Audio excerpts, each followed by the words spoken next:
அந்த மனசுதான் சார் கடவுள். இந்த வயசுலயும் இந்த பாட்டியோட அந்த எண்ணம். இன்றைய உலகத்தில் விலைவாசிகள் எல்லாமே மடமடவென்று உயர்ந்து கொண்டே போகிறது. அத்தியாவசிய பொருளான பால் போன்றவற்றுக்கு கூட நிலையான விலை என்பது கிடையாது என்ற அளவிற்கு தற்போதைய சமுதாயம் உருவாகி வருகிறது. மேலும் பல உணவுப் பொருட்களில் புதிய புதிய வகைகள் உருவாக்கப்பட்டு அவற்றிற்கு நிறைய விலைகளும் வைத்து விற்கின்றனர். கண்ணை கவரக்கூடிய வகையில் பல உணவுப் பொருட்களை அலங்கரித்து பார்த்த உடனேயே வாங்கி உண்ண வேண்டும் என்று நினைக்கும் அளவிற்கு இன்று நிலைமை மாறித்தான் போயிருக்கிறது. சமீபத்தில் கூட தோசையில் கூட சீஸ் தோசை, பல வகையான காய்கறிகள் மற்றும் ஆனியன் போன்றவற்றை பயன்படுத்தி செய்யும் கலர்ஃபுல்லான தோசை என தோசையிலேயே பல வகைகளை நம்மால் பார்க்க முடிகிறது. அதனைத் தொடர்ந்து இட்லிகளும் தற்போது புதிய புதிய வகைகளில் ஒரு ருசியில் உருவாக்கப்பட்டு சமைத்து விற்பனைக்கு வைக்கப்படுகிறது. அவற்றுக்கும் ஒவ்வொரு வகையான இட்லியிலும் ஒவ்வொரு வகையான விலைகள் நிர்ணயிக்கப்பட்டு வியாபாரம் செய்யப்படுகிறது. முதலில் பசிக்கு சாப்பிடுவது தற்போது ருசிக்கு சாப்பிடுவது என மாறிவிட்டது.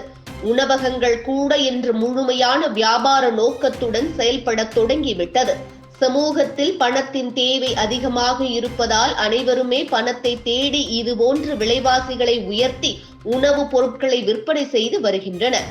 எவ்வளவு வருமானம் வந்தாலும் கூட பத்தாமல் அவற்றை மேன்மேலும் அதிகரிப்பதற்காக பல யுக்திகளை மேற்கொண்டு வியாபார நோக்குடன் அதிகமான விலைகளில் பொருட்களை விற்பனை செய்து வருகின்றனர். ஆனால் தற்போது ஒரு வயதான மூதாட்டி ஒருவர் எந்த ஒரு எதிர்பார்ப்பும் இன்றி தள்ளாடும் வயதிலும் அசத்தலான ஒரு விஷயத்தை செய்து வருகிறார். தற்போது அவர் செய்யும் சூப்பரான விஷயம் வீடியோவாக இணையத்தில் வைரலாகி வருகிறது. அவர் அந்த வீடியோவில் கூறியிருப்பது என்னவென்றால், தன்னுடைய பெயர் கமலாதா என்றும் வடிவேலம்பாளையம் எனும் ஊரில் வசித்து வருவதாகவும் கூறியிருக்கிறார்.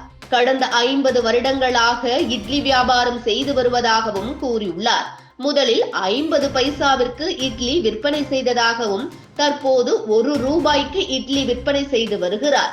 ஆனால் எப்படி வியாபாரம் ஆகிறது இந்த விலையில் விற்பனை செய்தால் என்று அனைவரும் கேட்பீர்கள். வருபவர்கள் அனைவரும் அவர்களால் முடிந்த அரிசி, உளுந்து போன்றவற்றை கொடுக்கின்றனர் என்றும் கூறியுள்ளார். மேலும் சம்பாதிக்க வேண்டும் என்ற நோக்குடன் இந்த செயலை செய்யவில்லை என்றும், பசியில் வரும் ஏழைகளுக்கு சாப்பாடு கொடுக்கும் நோக்கத்துடன் தான் இந்த வேலை செய்து வருவதாகவும் கூறியிருக்கிறார். இவ்வாறு இவ்வளவு வயதாகியும் கூட தள்ளாடும் நிலைமையில் இருந்தும் கூட மனதைரியத்துடன் இது போன்ற மிக குறைந்த விலையில் இட்லி செய்து வியாபாரம் செய்து வரும் பாட்டியை பார்க்கும் போது மிகவும் வியப்பாகத்தான் இருக்கிறது. அதுவும் இன்றைய உலகத்தில் பணத்தினை சம்பாதிக்க வேண்டும் என்று ஓடிக்கொண்டிருக்கும் பலரை நம்மால் பார்க்க முடியும்.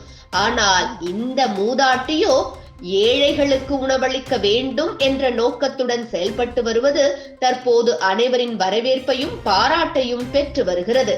தற்போது இந்த மூதாட்டி பேசிய வீடியோதான் இணையத்தில் கலக்கி வருகிறது.